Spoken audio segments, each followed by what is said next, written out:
Across the globe, educators in tens of thousands of schools trust STAR assessments to give them insight into student performance in maths, reading and early learning.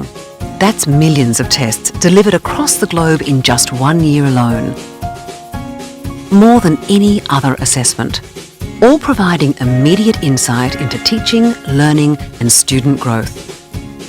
How does Renaissance Learning use this mountain of data to create highly valid and reliable assessments that support both high-stakes decisions and daily teaching?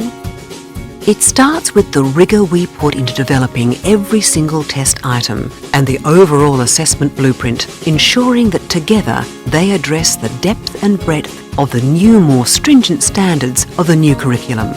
Our team of leading psychometricians and content experts create, review and test every assessment item. Only items that meet the highest standards of reliability and validity make it into our item bank.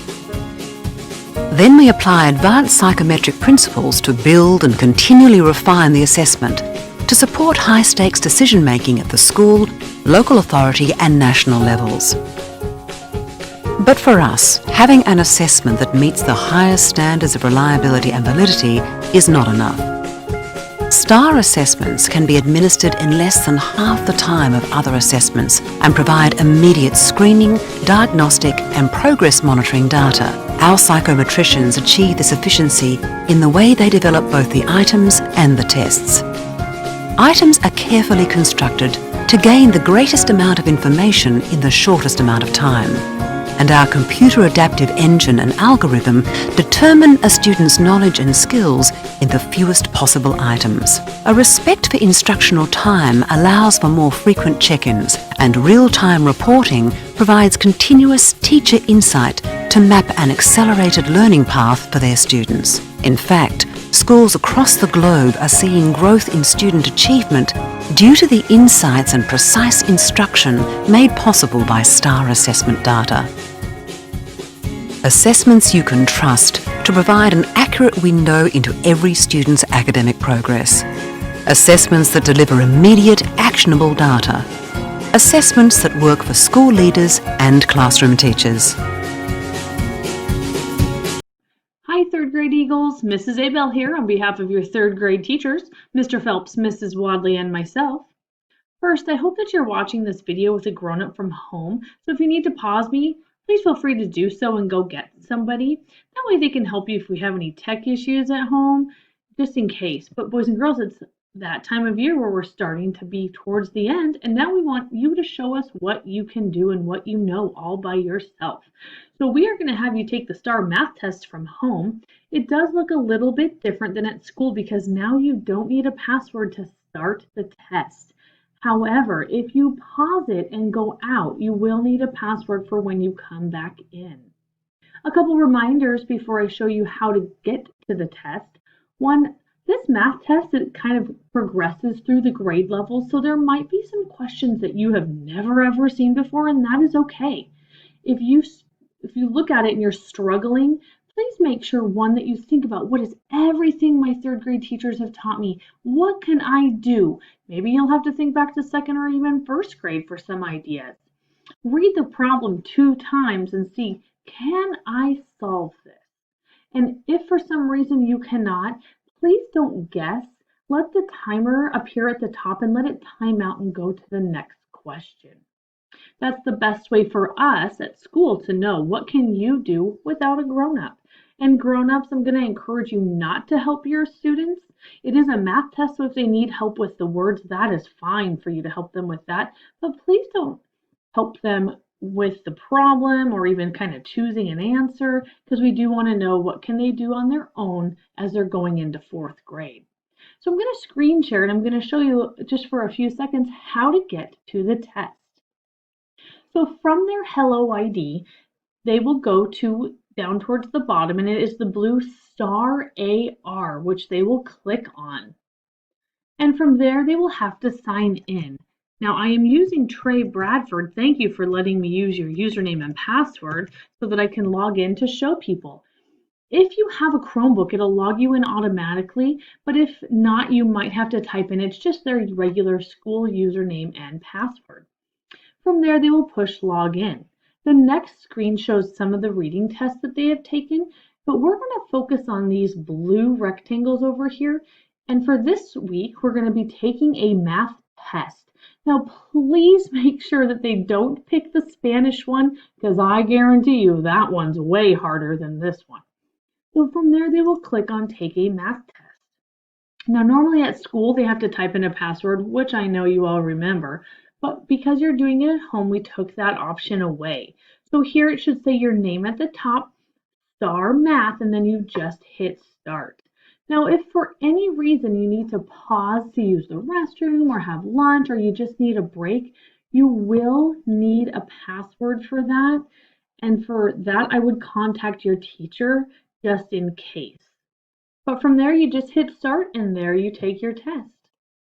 Boys and girls, I want to encourage you to try your very hardest. Think about everything you've learned from kindergarten, first, second, and third grade. Read a question twice, be precise and slow down, and just give it your very best. And when you get to the last question, all I ask of you is that you think to yourself, I've done my best and I am so, so proud.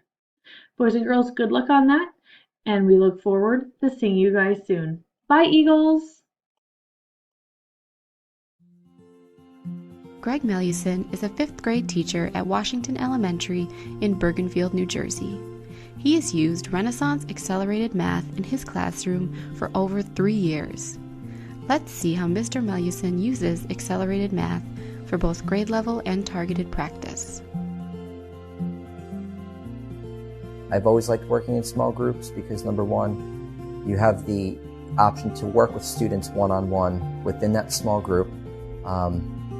They're able to discuss with each other different ways of solving problems, share different methods of solving problems, and because they're all basically within the same level, no one's really going ahead of somebody else. We're all kind of moving at the same pace. I work with each group daily, so they do rotate to their different stations.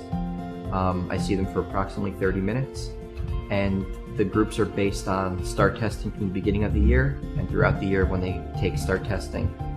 Each time their groups may change. Sometimes I'll keep them in the same group based on knowing the student and how they will work with other students within that group. So the students do change throughout the year, which is nice because they do get to work with other students rather than the same students throughout the school year. The purpose of the small group meetings is to see where my students are at. That's where they get their main instruction for whatever standards we're working on. We go over different methods for solving problems. The students get to share with each other different methods that they prefer or what works for them. So during that sharing process, you may have a student that didn't understand one way, but when they hear a student solved it a different way, it may work out for them and it ends up benefiting another student in the group. So if we're going yards to inches, right? DJ said we're going from larger to smaller, and we know when we go from larger to smaller for conversion, we do what? Divide. Multiply. Student doesn't understand something, they go to somebody else. How do I solve this? Can you show me? Can you explain it to me? So the discourse kind of happens naturally within the groups where they're working independently. After receiving direct instruction in small groups, students split into pairs to practice skills together. Each student has a different set of accelerated math problems. Even though they are working in pairs, they solve unique problems and record their work in their own notebook. When students finish their practice assignments, Accelerated Math will automatically score each assignment and give them immediate feedback. Mr. Meluson expects students to use this feedback and help from their peers and other resources to correct any problems they missed.